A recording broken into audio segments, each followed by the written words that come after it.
बताए थे। तो सिंपल इंटरेस्ट का फॉर्मूला ये वाला था, principal into rate into time upon 100, ठीक है।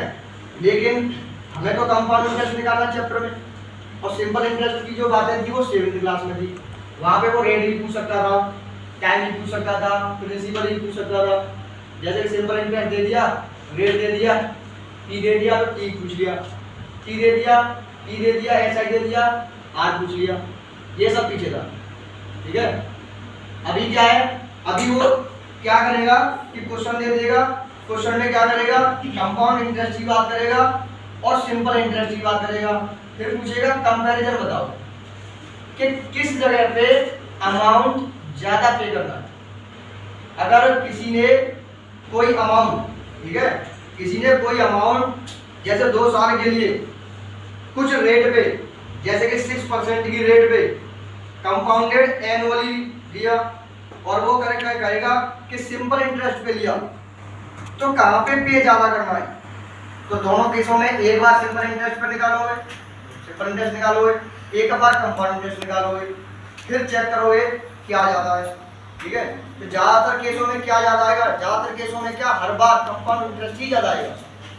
कंपाउंड इंटरेस्ट क्यों ज्यादा आएगा, क्योंकि कंपाउंड इंटरेस्ट का मतलब क्या है, इंटरेस्ट पे भी इंटरेस्ट, इसी का मतलब तो कंपाउंड इंटरेस्ट है।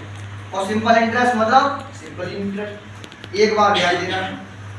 जैसे 2 साल के लिए किसी रेट पे, जैसे 5% का रेट है पर एनम, और 2 साल के लिए सिंपल इंटरेस्ट दे रखा है। सिंपल इंटरेस्ट का मतलब है कि 6% 5% का रेट है, तो वो 2 साल के लिए लगा हुआ है, और कोई अमाउंट दे रखा है जैसे 1000 रुपए, तो 1000 रुपए पे 2 साल के लिए 5% के रेट पे सिंपल इंटरेस्ट है।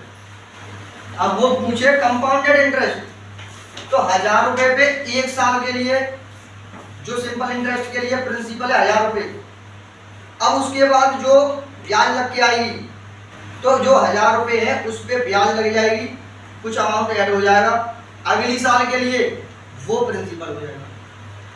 तो मतलब क्या है, 2 सालों में अलग अलग तरह से ब्याज देनी पड़ेगी, समझो। पहली साल में नॉर्मल ब्याज देनी पड़ेगी, अब दूसरी साल के लिए अमाउंट बढ़ गया, दूसरी साल के लिए अमाउंट बढ़ गया ना, ब्याज लगी ना 1 साल के लिए, अब उस अमाउंट बढ़े हुए पे ब्याज देनी है, तो वो क्या हो जाएगा, कंपाउंड इंटरेस्ट हो जाएगा।